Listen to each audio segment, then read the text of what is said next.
안녕하세요, 아브라함입니다. 증문즉답 3편 시작해 보도록 하겠습니다.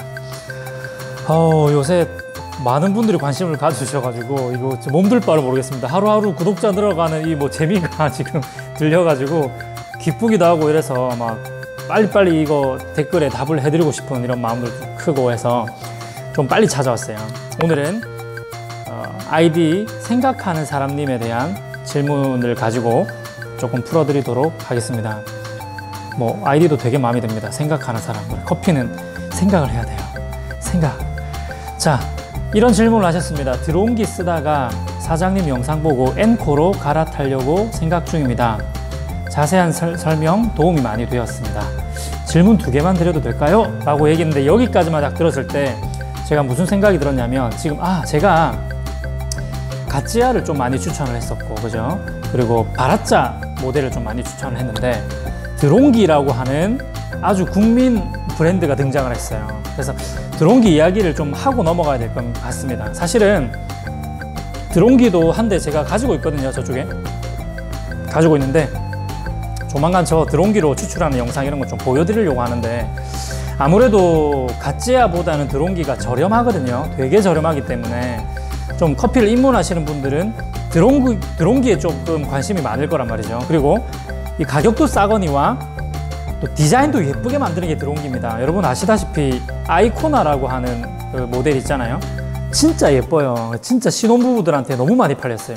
커피 머신하고 전기포트하고 토스터기까지 세트로 해가지고 막 어마어마하게 팔렸단 말이에요. 그러니까 커피를 잘 모르는 사람들도 친구가 결혼한다 그러면 좀 선물을 해주고 싶은데 딱 보니까 가격대도 이 정도면 내가 친하니까 이 정도 투자할 수 있을 것 같고 디자인이 기가 막히게 빈티지하게 예쁘니까 딱 해가지고 선물을 한단 말이에요. 근데 참 재미난 거는 그렇게 선물 받았던 드론기 세트들이 중고나라에 막 쏟아져 나옵니다. 중고나라에 드론기 아이코나 치면은 항상 매물이 있어요. 그 말인즉 항상 계속 파는 사람이 있다는 거예요. 또 사가지고 팔고 사가지고 팔고.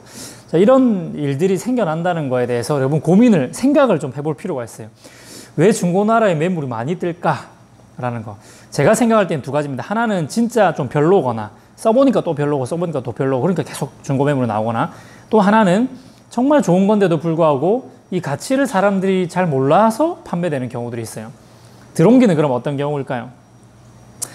드론기 아이코나에 대해서 이런 거 까도 되나? 상관없나? 드론기 아이코나에 대해서 말씀을 드리면 그냥 예쁜 제품이에요. 예쁜 제품. 이거 너무 과하게 얘기하면 안 될 것 같고 사실 막말을 잘하는 편이긴 한데 방송에서 좀 아끼겠습니다. 그냥 예쁜 제품입니다. 정말 선물하기 좋은 제품이에요.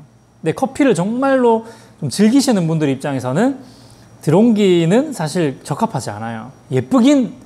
예쁘기만 합니다. 거기까지만 설명을 드릴게요. 그래서 좀 여러 가지 좀 어떻게 생각을 하면 좋을까 제가 생각을 해보니까 이렇게 생각하시면 좋을 것 같아요. 어떤 내가 제품을 사고 싶을 때 관심이 생긴다. 그러면 이 회사가 어떤 회사인지를 먼저 검색을 해보세요. 드론기라는 회사는 어떤 회사인가 검색을 해보세요. 어떻게 시작한 회사이고 지금은 뭘 하고 있고 어떤 제품들을 생산해내고 있고 어떤 라인업을 갖추고 있는가 이렇게 보면 드론기 같은 경우에는 가전제품 회사입니다. 가전제품, 소형 가전제품을 주로 만들어내는 회사입니다. 그러니까 커피 전문 회사가 아니라는 거예요. 근데 물론 드론기 같은 경우는 이제 가정용 커피 머신을 정말 많이 팔았거든요. 정말 예쁘게 잘 만들어가지고 되게 인기를 많이 얻어서 커피 머신을 만드는 회사로 인식하시는 분들도 꽤나 있지만 잘 알아보시면 드론기는 다른 가전제품들, 소형 가전제품들 같이 만드는 그런 회사예요. 그래서 아무래도 커피 머신을 생산하던 그런 회사가 업소용 머신을 생산하는 회사가 아니기 때문에 조금은 기술적인 면에서 당연히 조금 부족할 수 있어요. 그래서 드론기 같은 머신을 쓸 때는 가격대, 성능비나 또 이렇게 디자인 이런 거를 고려해서 사시는 것이지 진짜 커피를 맛있게 내릴 수 있느냐라는 그런 기술적인 요소를 놓고 보면 사실은 아쉬운 부분이 많으니까 그런 부분을 좀 생각을 해주셨으면 좋겠습니다. 저는 사실은 이렇게 말하면 그렇지만 좀 가찌야와 드론기는 비교할 대상이 아니라고 생각합니다. 왜냐하면 가찌야 같은 경우는 업소용 머신을 만드는 회사입니다. 물론 아주 인기 있는 회사는 아니에요. 그러나 업소용 머신보다 이제 가정용 머신을 좀 더 인기 있게 많이 팔았을 뿐인 것이지 업소용 머신을 만드는 기술도 가지고 있는 회사예요. 그러다 보니까 생각을 하는 거예요. 업소용 머신의 퀄리티와 이 가정용 머신의 퀄리티, 추출 퀄리티를 말하는 거죠. 차이에 대한 고민을 하면서 가급적이면 업소용 머신에 있는 그런 것들을 조금 이렇게 적용시키려고 노력한 모습이 보이는 거예요. 가치아 퓨어가 딱 그래요. 가치아 퓨어 보면 상업용 포타 필터를 딱 넣어놨잖아요. 그러니까 상업용 포타 필터가 들어가다 보니 그 포타 필터에 맞는 압력을 갖출 수 있는 모터도 들어가야 되니까 추출이 일단은 괜찮은 거예요. 이런 식으로 생각을 하시는 게 좋아요. 자, 또 한 가지. 지금 보시면 드론기하고 엔코를 비교했죠. 엔코는 어느 회사예요? 바라짜 회사거든요. 바라짜 회사의 그라인더와 이 드론기 회사의 그라인더. 자, 드론기 회사 검색해 보시면 가전제품, 소형 가전제품도 여러 가지가 막 나와요. 바라짜 회사 딱 검색해서 들어가 보세요. 뭐가 나오는지 보세요. 오로지 가정용 그라인더밖에 없습니다. 오로지 줄곧 외길 인생 가정용 그라인더만 만들어 왔어요. 이 회사는. 정말 신기한 거는 가정용 그라인더로서 사실 세테 270 같은 걸 보면 퀄리티가 상당히 좋단 말이에요. 사실 좀 아쉬운 부분이 많아요. 왜? 이 정도의 이런 그 퀄리티를 업소용에서 느낄 수 있으면 진짜 최고일 텐데, 이런 저울이라든지 이런 기능들 이 업소용에 있으면 정말 좋을 텐데 싶은데, 이 바라짜라는 회사는 업소용 그라인더를 안 만들어요. 물론 이게 회사다 보니까 이 수익성을 생각 안 할 수가 없잖아요. 수익이 많이 나는 구조를 봤을 때 업소용에 뛰어들어서는 경쟁력이 부족할 수 있다고 생각을 한 것 같아요. 그래서 가정용 위주로만 지금 계속 만들어내고 있다 보니까, 보시면 보세요. 가정용 그라인더만 줄곧 만들어 온 외길로 팠던 회사, 그리고 여러 가지 가전제품 중에서 가정용 그라인더도 만드는 회사. 자, 가정용 그라인더 두 개를 비교하면 어느 게 더 잘 만들까요? 당연히 기술력으로 보면 바라짜 이길 수밖에 없습니다. 그냥 기술력만 봤을 때.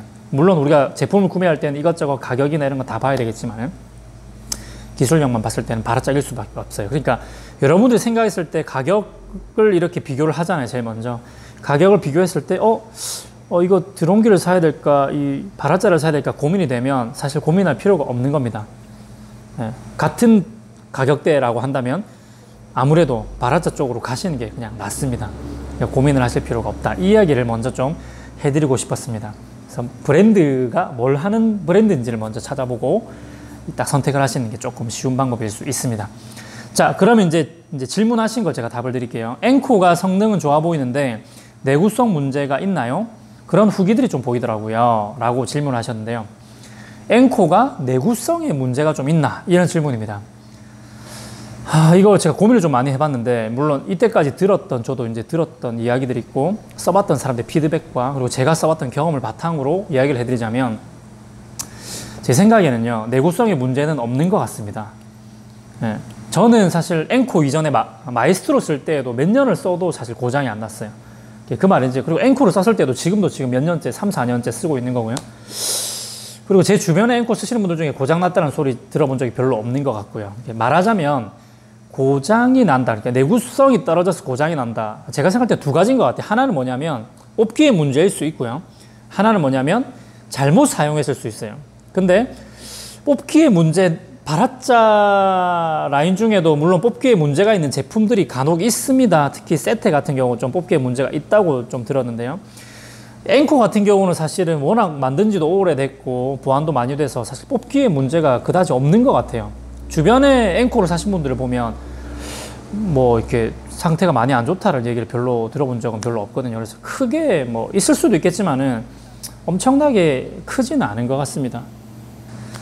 자, 그래서 내구성의 문제는 제가 생각할 때는 없는 것 같고요. 괜찮은 것 같습니다. 다만 잘못 사용해서 이게 조금 내구성의 문제가 생긴 게 아닌가, 고장이 나는 경우가 있지 않은가, 그 모터의 저항에 맞는 정도의 원두를 넣어서 가시고요.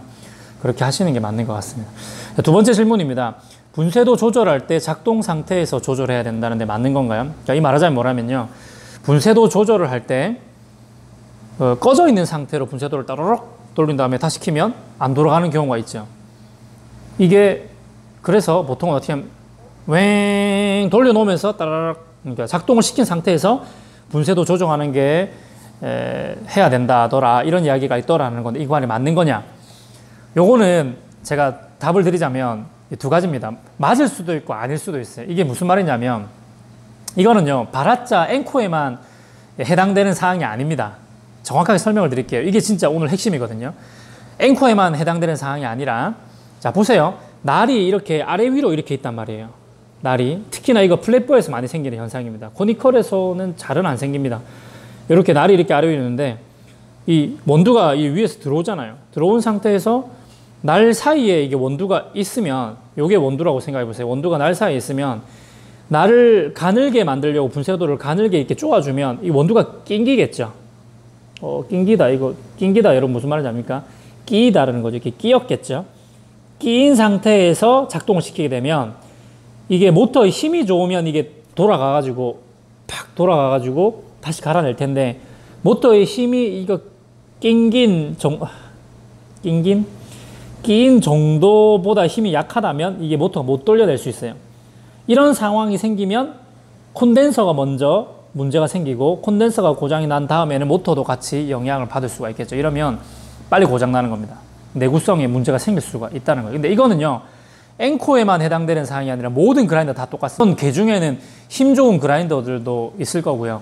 힘이 좀 약한 그라인더들도 있을 거고, 또 연식이 너무 오래돼가지고 콘덴서 힘이 약해졌거나 아니면 모터에도 영향을 받아서 모터의 힘이 좀 약해졌거나 이런 경우들이 있을 수는 있겠지만은 모든 그라인더는 적용이 돼요. 그래서 주의사항은 뭐냐면 이렇게 딱 정리해 드리겠습니다. 분쇄도를 가늘게 하실 때, 가늘게 조정하실 때는 이게 문제가 될 수 있어요. 가늘게 하는 거는 이게 날이 서로 가까워지는 거니까 원두가 낑길 수 있거든요. 가늘게 하실 때는 주의를 해 주셔야 되고요. 분쇄도를 굵게 할 때는 상관없습니다. 전혀 신경 쓰지 말고 굵게 하시면 돼요. 전원이 꺼져 있는 상태로 그냥 하셔도 아무런 문제가 없다는 겁니다. 가늘게 할 때만 신경을 써야 되는데 어떻게 신경을 써야 되냐? 미세 조정을 할 때는 상관이 없습니다. 그러니까 가령 한 칸, 두 칸 정도 움직일 때는 이게 뭐 한 칸, 두 칸 한다 해서 이게 얼마나 더 가까워지겠습니까? 그러니까 원두가 심하게 꽉 이렇게 낑겨야지 문제가 생길 수 있는 문제이기 때문에 이게 한두 칸 정도 쪼는 걸로는 이게 거리가 많이 안 가까워지잖아요. 그래서 심하게 원두가 안 껴요. 그래서 그냥 전원을 꺼놓은 상태에서도 한두 칸 정도는 조정하신 다음에 켜셔도 돼요. 근데 언제 주의하셔야 되냐면 한 번에 대폭 줄일 때, 대폭 한 번에 확 줄일 때 주의하셔야 돼요. 원두가 안에 있는 상태에서 대폭 줄여버리면 그 원두가 확 끼일 수가 있겠죠. 그래서 그런 거를 좀 주의하셔야 되고요. 그렇게 생각해보면 이런 것도 있습니다. 호퍼 안에 원두가 한 알도 없다면 전혀 상관이 없습니다. 지금 이때까지 말했던 모든 거는요, 호퍼 안에 원두를 담아놨을 경우의 이야기입니다. 원두가 자꾸 내려오고 있는 상황이니까 날 사이에 원두가 한두 알이 걸려 있을 수 있거든요. 이런 상황에서 문제가 생기는 거지, 호퍼를 항상 비워둔 상태에서 쓰시는 분들은 문제가 없습니다. 자, 여기서 제가 한 개 더 설명을 드릴게요. 설명하는 게 좀 많은데 마지막입니다. 진짜 마지막. 핸드 드립을 하시거나 이렇게 이 그라인딩을 할 때 제일 좋은 거는 사실은 호퍼가 비어 있는 상태에서 그라인더를 작동시킨 다음에 모터가 돌고 있을 때 원두를 던져 넣는 게 가장 일정한 분쇄도를 얻어낼 수가 있습니다. 아까랑 똑같아요. 모터가 돌기 전에 원두가 들어가면 날 사이에 원두가 끼어 있을 수 있죠. 이때 돌면 처음에 끼어 있던 원두의 분쇄도는 조금 다르게 나올 수 있어요. RPM이 다르니까. 시작할 때 그 RPM은 변동이 좀 있잖아요. 그래서 그런 차이가 있을 수 있기 때문에 가장 좋은 거는 원두가 하나 알도 없는 상태에서 그라인더가 왱 돌고 있을 때 RPM이 안정이 됐죠. 일정하게 돌고 있을 때 원두가 들어가면 하면 일정하게 갈릴 수가 있는 거예요. 그래서 이제 이케사삼 쓰시는 분들도 그렇고 이 게이트를 쓰는 이유가 그 날에는 원두가 하나도 안 남아있게 만든 다음에 필요한 양만큼만 탁탁 들어가게 만드는 거예요. 요게 일정한 분쇄도를 얻어내기 위한 그런 노하우입니다. 또 말하다 보니까 10분이 금방 넘어갔네요. 여러분들 어쨌든 오늘은 아브람 증문수답 3번째 시간이었습니다. 언제든지 댓글을 달아주시면 이와 같이 댓글로 제가 설명하기 좀 어려운 부분들은 영상으로 바로바로 남겨드리겠습니다. 이거를 하는 이유는 누누이 말씀드리지만 구독자 1000명이 되고 나서 라이브 방송을 하기 위해서입니다. 제가 정해진 시간 또는 예고를 하고 딱 그 시간대 라이브 방송으로 여러분들 실시간으로 질문하는 거 바로바로 증문즉답을 제가 해드리도록 하겠습니다. 제가 제일 자신 있는 분야거든요. 데이터가 많아서 팍팍 바로바로 해줄 수가 있습니다. 증문즉답 사랑해 주시기를 바랍니다. 다음에 또 만나요. 바이.